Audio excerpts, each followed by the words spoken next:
Flooded Zimbabwe's streets demanding Robert Mugabe's resignation. This in a movement organized by independence war veterans and backed by ruling party barons and the army. The mass turnout came after an unprecedented week which saw the army stop brass seizing power and putting Robert Mugabe under house arrest in response to his sacking of Vice President Emmerson Mnangagwa. It was a stunning turnaround for Mugabe, who has ruled Zimbabwe with an iron fist since 1980.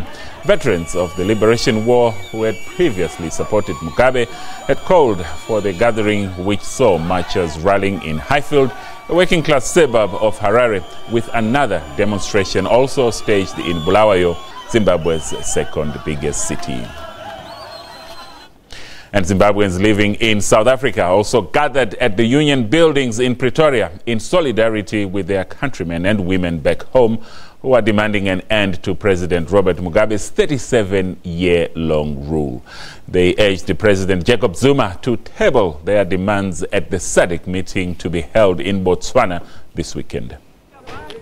Peter Magaso was only 9 when Robert Mugabe became president of Zimbabwe in 1987. He witnessed the country deteriorate socially and economically over the years. In 2008, he moved to South Africa, leaving his carpenting business in Zimbabwe.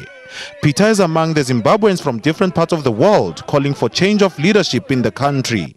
The only challenge we had after things started to go bad, the economy was falling down, it melted down. That's when we started to have now the concern of our kids. How are they going to get education? Citizens say they are emboldened by the Zimbabwe Defense Forces' move to take control of government. They hope this spells the end of the Mugabe era.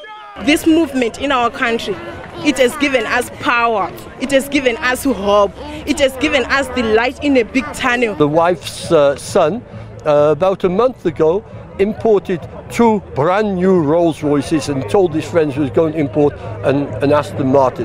This is the scale of corruption that we've got. Right now we're just exhilarated to be taking part in this event, and we're just so excited and so hopeful for our future. And we are in support of what the army is doing. We are in total support of what the army is doing. Organizers urged President Jacob Zuma in his capacity as SADC chair to table their demands. The sentiment of saying Zimbabwe should be only ruled by war veterans must be the thing of the past. The leadership that must come in must start investing in the youth, because the future of Zimbabwe is in the youth. A majority of Zimbabweans residing in South Africa say their support for the military is conditional. They want the military to go back to the barracks, Zimbabwe to return to civilian rule, and persecution for everyone involved in the current regime, despite of the faction they belong to. Offense Timo, SABC News, Pretoria.